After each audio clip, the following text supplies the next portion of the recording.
Hello everyone, good morning to all of you. तो आज के वीडियो में हम बात करेंगे आईआईटी इलाहाबाद पर। तो देखो, हमने एक वीडियो डाला था आईआईटी क्या है, तो उस पर लगभग 3,500 से 4,000 बच्चों ने उसको देखा। तो उसमें इतना सारा कमेंट आया, तो उसको मैंने कलेक्ट किया। सबको कलेक्ट करने के बाद एक सेपरेट वीडियो बना रहा हूँ। अगर इसको देख लोगे तो और कहीं जाने की जरूरत नहीं है। फिर इससे सब डाउट आप लोग का क्लियर हो जाएगा, क्योंकि मैं यहाँ से पास आउट हूँ तो हर चीज इसके बारे में पता है। तो इसको जरूर देखो और वीडियो में अंत तक बने रहना। इससे ये फाइनली निष्कर्ष निकलेगा कि हमें आईआईटी करना चाहिए या नहीं करना चाहिए, तो उस पर भी बात होगा। चलो फिर देखते हैं। हमने कुछ पॉइंट्स लिए हैं, उस पर हर एक पॉइंट पर बात करेंगे। देखो, सबसे पहले आईआईटी एंट्रेंस एग्जाम 2024 जो होने वाला है इस साल का। तो पहला पॉइंट हमने लिया आईईआरटी क्या है। देखो, आईआरटी का जो फुल फॉर्म होता है institute of engineering and rural technology होता है, जो इलाहाबाद में है। प्रयाग जंक्शन के जस्ट पास ही में स्थित है आईआईटी। और आईआईटी जो होता है एक डिप्लोमा कोर्स कराता है। इसमें 3 साल का भी डिप्लोमा होता है, 2 साल का भी होता है, 3 सेमेस्टर का भी होता है।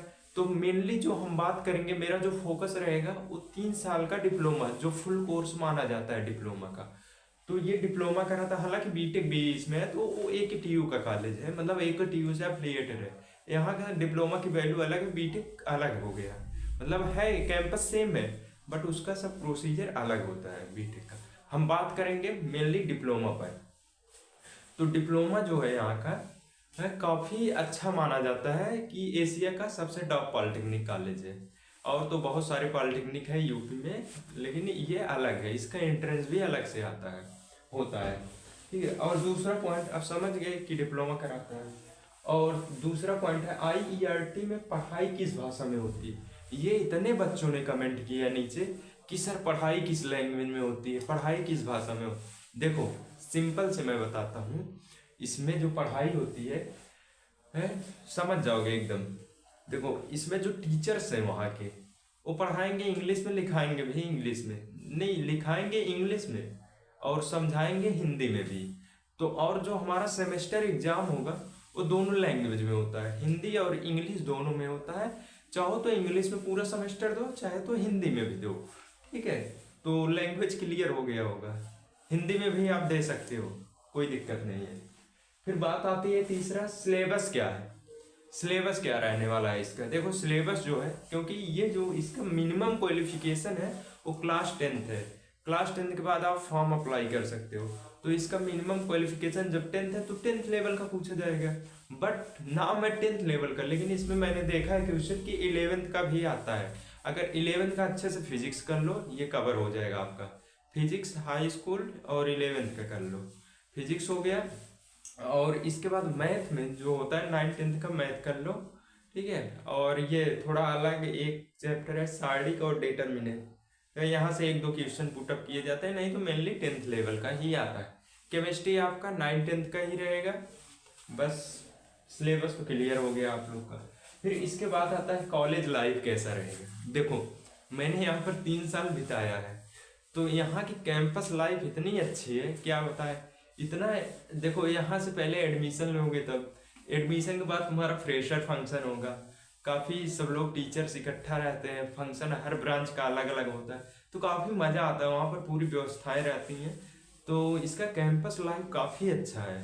और फिर उसके बाद यहाँ पे फंक्शन इतने ज़्यादा होते हैं, क्या बताए, बहुत फंक्शन। फिर फेयरवेल होता है, सीनियर पार्टी देते रहते हैं। ठीक है। बहुत इतना अच्छा लगता है कैंपस में।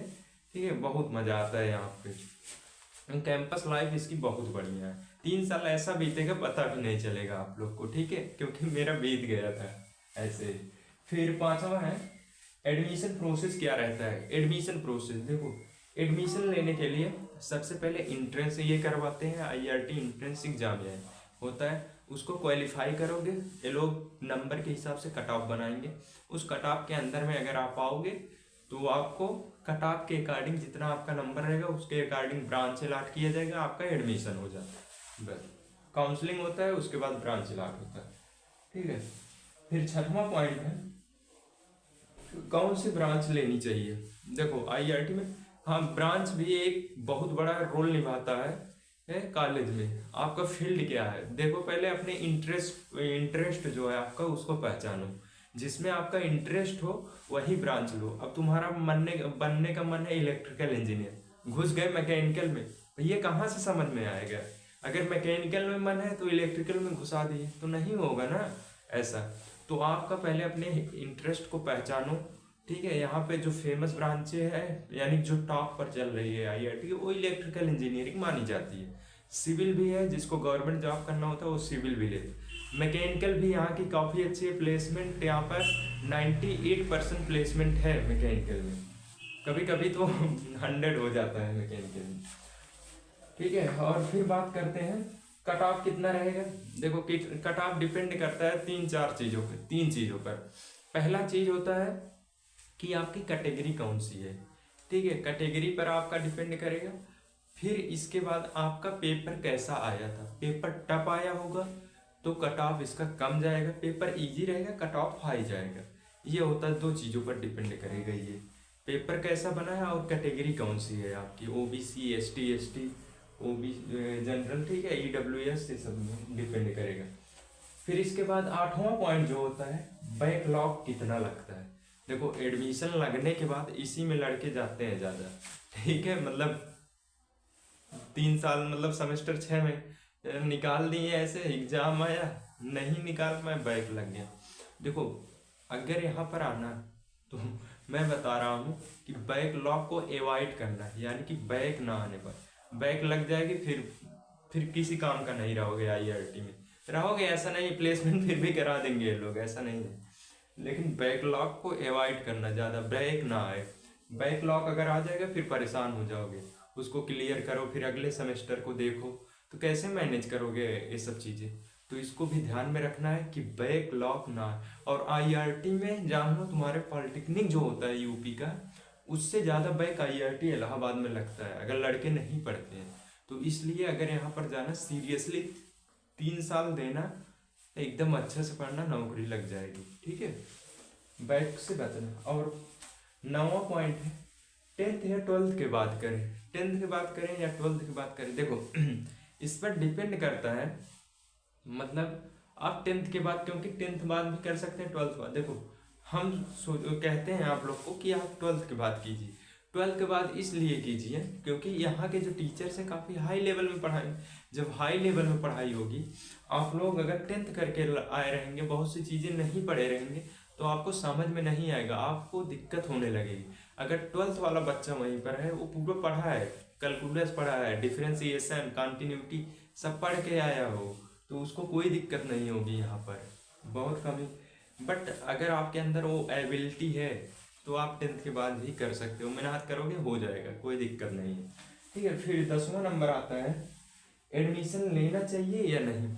ये बहुत बड़ा पॉइंट है। देखो एडमिशन लेना चाहिए या नहीं, वो मतलब देखो, मैं जो मेरा अनुभव है अभी तक, मैं जो कह रहा हूँ उसको ध्यान से सुनना ये बात। देखो यदि आपकी यदि फाइनेंशियल बैकग्राउंड काफ़ी अच्छी है, ठीक ठाक हो, तो आप एग्ज़ाम दो JEE का, JEE मेंस, ठीक है, JEE मेंस का दो, IIT JEE मेंस का दो, और निकले तो फिर एडवांस भी दे सकते हो अगर हो जाए, नहीं तो JEE मेंस का देकर कोई स्टेट लेवल का या NIT कोई अच्छा कॉलेज से बीटेक कर लेना। अगर फाइनेंशियल आप ठीक हो, बहुत अच्छे हो, तो ये कर लेना, ठीक है। क्योंकि अगर IIT एक डिप्लोमा कोर्स है, आपका जब प्लेसमेंट होगा, हम लोग हैं यार, मेरा भी प्लेसमेंट हुआ है, ऐसा नहीं है 3 लाख का पैकेज लगा है, तो मैं हूँ, ऑफिशियल वर्क है, ज़्यादा कुछ नहीं करना होता, ठीक है। अच्छी कंपनी है वो भी, ठीक है, बहुत अच्छी है, ठीक है, सब मिला है, रूम वूम सब है फैमिली के साथ। बट देखो यहाँ पे ये जो है JEE हम इसलिए कह रहे हैं, अगर आप डिप्लोमा के बाद जाओगे तो इसमें क्या होगा कि आपका ग्रोथ जो है एक लेवल पर जाकर रुक जाएगा, ठीक है, एक लेवल पर जाएगा, वहाँ पर रुक जाएगा आपका ये, अगर डिप्लोमा लेवल। अगर आप बीटेक करके जाओगे, देखो हम लोग डिप्लोमा होल्डर, हमारा भी प्लेसमेंट हुआ है, तो वहाँ पर बीटेक वाले भी आए, उन लोग की सैलरी में और हम लोग की सैलरी में काफ़ी डिफरेंस देखने को मिलता है। कहाँ वो 7 लाख के पैकेज पे आया है, हम लोग 3 लाख 4 लाख के पैकेज पे जा रहे हैं, तो तो बहुत ज़्यादा डिफरेंस मिलता है। ठीक है, ये चीज़ें होती हैं तो इसलिए। और प्रमोशन भी बहुत स्लो होता है प्राइवेट जॉब में। ठीक है, अगर डिप्लोमा वही बीटेक करके आए हो तो ग्रोथ ठीक ठाक मिलता है, आप बहुत हाई लेवल तक जा सकते हैं। बट डिप्लोमा लेवल आप लिमिटेड हैं, आप आपकी एक लिमिट है, उसके बाद आप बढ़ ही नहीं पाएंगे। ठीक है, रिटायर हो जाएंगे वो। ठीक है, फिर ये चीज़ें हैं, ये एक निगेटिव पॉइंट है। जिसके फाइनेंशियल बैकग्राउंड अगर अच्छी है तो वो जा सकता है बीटेक के लिए, मूव ऑन कर सकता है, बहुत अच्छा ये है। ठीक है, क्योंकि डिप्लोमा डिप्लोमा वही कर ले जिसके फाइनेंशियल बैकग्राउंड बहुत वीक है। ठीक है, घर वाले अफोर्ड नहीं कर पाएंगे बीटेक का, तो वो आईआईटी इलाहाबाद सबसे बेस्ट है उसके लिए, ये जान लो। फिर इसके बाद ये समझ में आ गया ना, अब आप जज कर सकते हैं कि एडमिशन लेना चाहिए या नहीं लेना चाहिए। इसके बाद आती है नौकरी कितने लोगों की मिलती है, यानी नौकरी कितने लोग की मिलती है, यानी कि प्लेसमेंट।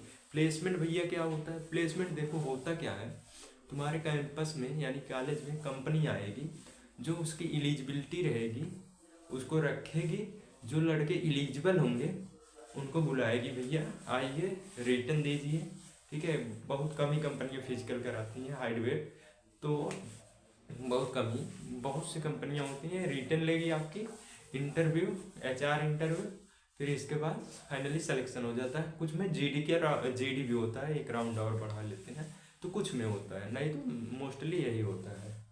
यानी कि तो इसमें ये होता है प्लेसमेंट। और प्लेसमेंट जो है यहाँ पर कितने लोगों को नौकरी मिलती है, ये देखो।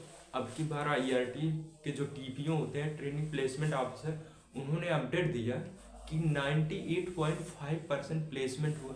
बहुत ज़्यादा होता है यार, 98.5% प्लेसमेंट हो गया है, नौकरी लग गई। कितने बच रहे हैं? 1.5%। इतने लड़के बचे हैं और सबकी नौकरी लग गई है, ये जान लो। ये बहुत, देखो ये बचते कौन है ये भी बता रहा हूँ मैं। यहाँ पे प्लेसमेंट इन लोगों का काफ़ी अच्छा है। बचते वो हैं, जैसे मेरा मन है कि मैं सिविल इंजीनियरिंग करूँगा, उसके बाद फिर गवर्नमेंट जॉब की तैयारी करूँ, हमें प्लेसमेंट लेना ही नहीं है। जब मैं ये सोच लूँगा तो कहाँ से मेरा प्लेसमेंट होगा? फॉर्म आएगी कंपनी बहुत सारी, मैं भरूंगा ही नहीं, तो कैसे होगा प्लेसमेंट? तो ये लोग काफ़ी कंपनियाँ बुलाते हैं, यहाँ तक जो पास आउट हो जाते हैं ना लड़के 1 साल बाद, तो उनको भी बुलाते हैं, बेटा क्या कर रहे हो, अगर नहीं हुआ वो कहीं आ जाओ, जिसका नहीं आ जाता है यहाँ से पास होने के बाद भी नौकरी लगवा देते हैं। इतना खतरनाक है प्लेसमेंट यहाँ, बहुत खतरनाक है इसका। ठीक है, अब आप सोच सकते हो यहाँ पर नौकरी लगभग मिल ही जाती है, कुछ ना कुछ तो मिल ही जाता है प्लेसमेंट में, कितना भी पैक। अब देखो मैं जब था यहाँ पर, मेरा 3 प्लेसमेंट हुआ था। ठीक है, हम बहुत 3 प्लेसमेंट हुआ था मेरा, बट मुझे जो अच्छा लगा मैं वही चूज किया हूँ। और एक ऑफ कैंपस भी हुआ था। ठीक है, 4 प्लेसमेंट मिला के 4, एक ऑफ कैंपस मेरा अलग से हुआ था। ठीक है, लेकिन कैंपस से 3 हुआ था मेरा, जिसमें मैं इस समय एक कंपनी में जॉब कर रहा हूँ, 3 लाख का पैकेज लगा था। वो आफ्टर कन्फर्मेशन 1 साल के बाद वो बढ़ जाएगा, 380-80 हो जाएगा, 60 से 80 के बीच में। ठीक है, ये होता है, ग्रोथ स्लो होता है। ठीक है, डिप्लोमा होल्डर हो यार। अब देखो ये यहाँ पर जज कर सकते हो नौकरी कितने लोगों को, बता दिए डेटा, आप समझ सकते हो। फिर देखो इसके बाद जिसको अगर करना है आईआरटी तो क्या करे, उसके लिए कुछ पॉइंट्स हैं। अप्लाई करने के लिए IERT-entrance.in पर जाकर आप अप्लीकेशन फॉर्म भर दीजिए। देखो अप्लीकेशन स्टार्ट डेट जो थी, अब देखो आईआरटी का होता क्या था ना, ये लोग जब फॉर्म आता था इन लोग का लास्ट में आता, मार्च अप्रैल कर देते थे, लेकिन इस बार इन्होंने 15, अब की बार सबसे पहले फॉर्म आ गया 15/12/2023 में ही, यानी 15 दिसंबर 2023 में ही फॉर्म निकल गया। लगभग इसकी जो लास्ट डेट है 30 अप्रैल 2024, यानी कि अप्रॉक्स 4.5 महीने इन्होंने दिया फॉर्म भरने के लिए। ठीक है, तो जिन्होंने अभी तक फॉर्म नहीं भरा है वो जाकर यहाँ पे वहाँ मतलब साइबर कैफ पे ऑनलाइन ही फॉर्म भरा है, वहाँ से फॉर्म भर दें, जिसकी एप्लीकेशन फ़ी 1350 रुपये है। जहाँ साइबर पर कैफ पर जाओगे आप ऑनलाइन कराने, वहाँ पर जो लेंगे वो 50 रुपये 70 रुपये। ठीक है, हो जाएगा। फिर इसके बाद करेक्शन डेट अगर फॉर्म भरते समय जिन्होंने अभी तक फॉर्म भर दिया, अगर कोई प्रॉब्लम है, मतलब प्रॉब्लम का मतलब फॉर्म भर के कोई गलती हुआ है, तो उसके लिए करेक्शन डेट जो ओपन होगी वो होगी 1 से 2 मई 2024 को ये करेक्शन खुलेगा पोर्टल, वहाँ से जाकर अपना करेक्शन नाम उन जो गलत रहेगा सुधार सकते। बट जो अभी तक नहीं भरे हैं जाकर फॉर्म भर दें। फॉर्म भरने के बाद लेकिन कोशिश करना कि गलती ना हो, ठीक है, ये कर सकते हो। फिर इसके बाद क्या है, एग्जाम डेट कब होगा इसका एग्जाम, 11 और 14 जून 2024 को, 11 और 14 जून 2024 को इसका एग्जाम होने वाला है। तो अभी तो आप लोग के पास यानी कि फरवरी लगभग ख़त्म हो गया, मार्च अप्रैल मई जून लगभग 4 महीना है। तो आप लोग तैयारी अच्छे से करिए, इस बार सिलेक्शन हो जाएगा। फिर एडमिट कार्ड कब आता है, बिफोर एग्जाम, यानी कि एग्जाम के 1 हफ्ता पहले आपका एडमिट कार्ड आ जाएगा, ठीक है। तो आप वहाँ से एडमिट कार्ड लेकर जाएंगे, अपना एग्ज़ाम देंगे, और एग्ज़ाम के बाद फिर रिजल्ट आएगा आप लोग का। वो लोग एक कट ऑफ बनाएंगे, उसमें जितने लोग आएंगे उनका फिर काउंसलिंग लेटर आएगा। काउंसलिंग लेटर के बाद आपकी काउंसलिंग होगी, रैंक के हिसाब से ब्रांच लॉक होगी, देन आपको एडमिशन मिल जाएगा फाइनली। तो ठीक है, उम्मीद करता हूँ, ठीक है, ये फाइनली एक वीडियो था आप लोग के लिए कि आपको पूरा समझ में आ गया होगा। हो सकता है अब दूसरी वीडियो हमें ना बनाना पड़े इस पर, लेकिन हाँ कोई भी डाउट हो, ठीक है, नीचे कमेंट बॉक्स में जाकर कमेंट जरूर करना, ठीक है, उस पर वीडियो मैं बना दूंगा, कोई भी डाउट हो। चलो फिर चलते हैं, ये वीडियो बस यहीं तक रखते हैं, चलो फिर चलते हैं, टेक